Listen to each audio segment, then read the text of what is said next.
Hi everyone, இன்றைக்கி ரிச்சான க்ரீமியான கர்ட் ரைஸ் ரெசிபி.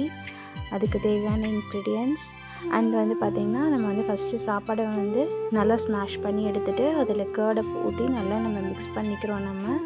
நல்லா மிக்ஸ் பண்ணிக்கணும்.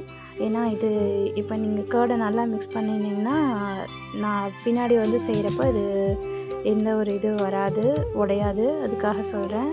அதுக்கப்புறம் பார்த்திங்கன்னா ஒரு பேனில் ஆயில் ஊற்றிட்டு அதில் நம்ம கேஷ்யூ நட், கிஸ்மிஸ்ஸு, அதுக்கப்புறம் நீங்கள் ட்ரை சில்லி அண்ட் கறி லீஃபை ஆட் பண்ணிக்கணும். நீங்கள் அதை ஆட் பண்ணி கொஞ்ச நேரம் நல்லா ஃப்ரை பண்ணணும். சாட்டே பண்ணிட்டதுக்கப்புறம் நீங்கள் என்ன பண்ணணும் அப்படின்னா சிம்மில் வச்சே பண்ணணும். ஏன்னா அது இதாயிரும், கலர் சேஞ்ச் ஆயிரும். ஸோ நம்மளுக்கு லைட்டான ஒரு க்ரன்ச்சினஸ்க்காக தான் இதை நம்ம ஃப்ரை பண்ணுறோம். இல்லைனாக்கு திராட்சை, முந்திரி பருப்பு கூட நம்ம அப்படியே கூட நம்ம ஆட் பண்ணிக்கலாம்.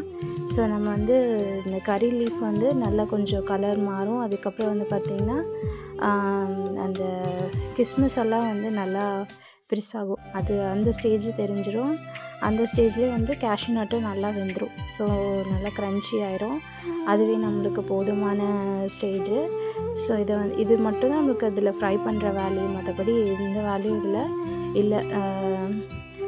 ஸோ நீங்கள் அதை முன்னாடியே நீங்கள் மிக்ஸ் பண்ணி வச்சிட்டிங்கன்னா இது ரொம்ப ஈஸியாக இருக்கும். காலையில் மார்னிங் ஹரிபரியான டைமில் நம்மளுக்கு இது மாதிரி பண்ணிட்டோன்னா டக்குன்னு வேலை முடிஞ்சிடும். ஸோ அதில் சால்ட் ஊற்றி ரைஸில் போட்டுட்டு நல்லா மிக்ஸ் பண்ணிட்டிங்கன்னா வேலை முடிஞ்சிச்சு, அவ்வளோதான். ஸோ ரிச்சான க்ரீமியான curd rice recipe ready. So lunch tiffin பாக்ஸையும் நம்ம ரெடி பண்ணியாச்சு.